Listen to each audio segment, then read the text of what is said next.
U.S. President Joe Biden has resumed campaigning after a brief pause following the attempted assassination of his political rival Donald Trump. In a speech in Las Vegas, Biden repeated his appeal to turn down the heat in American politics, but he said it was time for a conversation about violence in the U.S. And he called for a ban on the type of gun used in the attempt on Trump's life. So, if you want to stand against violence in America, then join me in getting these weapons of war off the streets of America.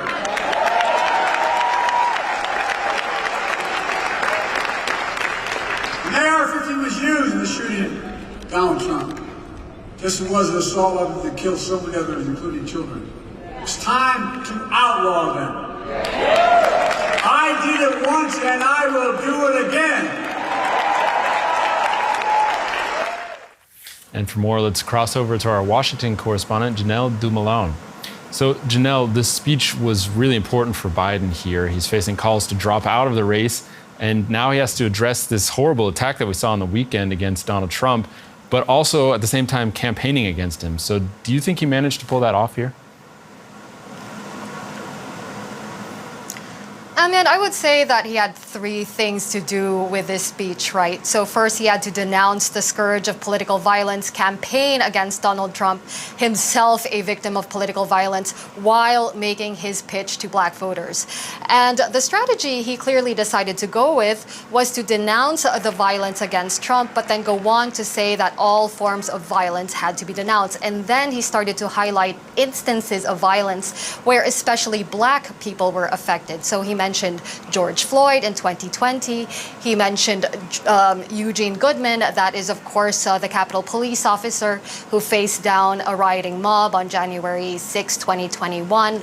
And that is how he brought those three things together before segueing on to his message of why he would be a better president for black voters. Now, whether he managed to pull it off, I think he did reasonably well. He was impassioned, he had a message, but also worth noting this was a very friendly room. There were a lot of cheering supporters. Whether that message resonated with black voters across the country, especially in swing states, well, that's a question that remains open for now.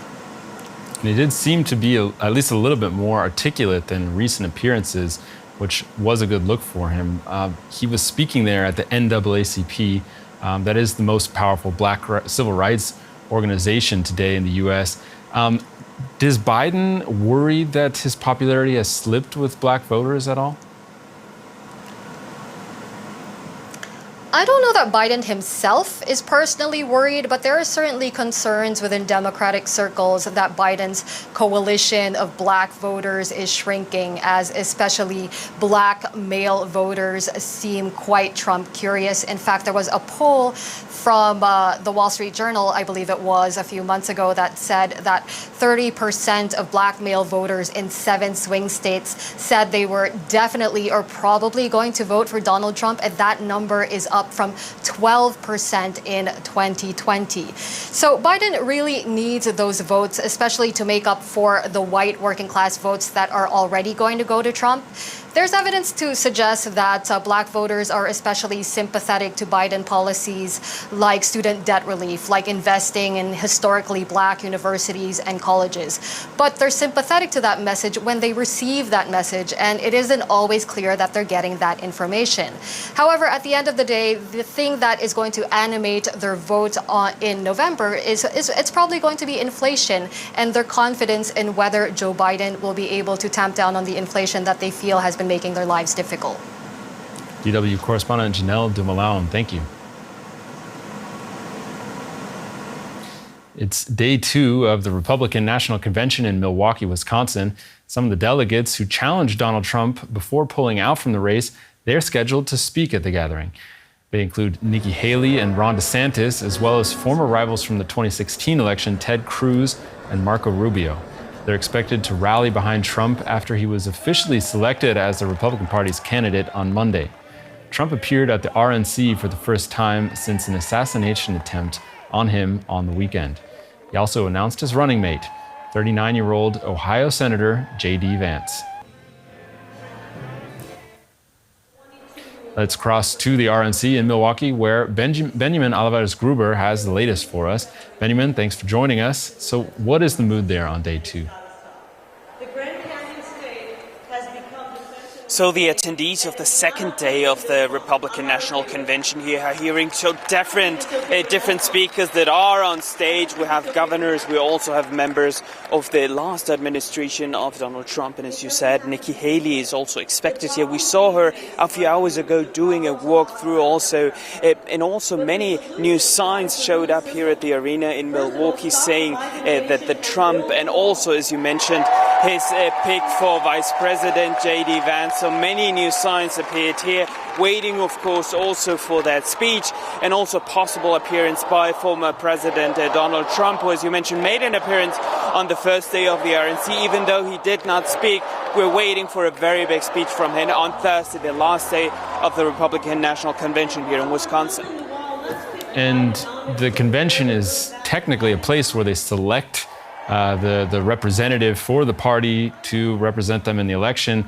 But that isn't the case here. Trump was already a given even before the convention.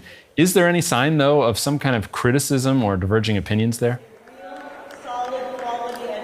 That's right. It was, of course, not a big surprise that he had the number of delegates. It was his sons that actually said that the votes from Florida would go to him. There was the moment where they reached the number of delegates that Donald Trump needed, so there was not a big surprise. Even also when he named his running mate through his social media platform, there was not a big surprise because we've been hearing that name over and over again. There have been so many news coming out of this country in the last 48 and the last 72 hours with news of the case of the declassified documents also. And here, of course, there's a lot of movement, many people from within the party, but criticism is really rare here when we speak to supporters.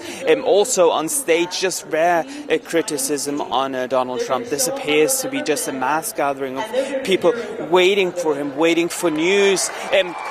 Former administration officials that said what will happen, that they are really sure that Donald Trump will make it to the White House in November.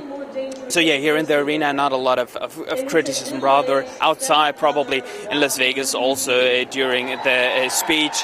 The remarks that we heard from President Biden earlier today, but here in Milwaukee, that's not the case. Everyone is at least showing this unity behind Donald Trump as the Republican nominee. Very confident crowd there at the RNC. DW correspondent Benjamin Alvarez-Gruber, thank you.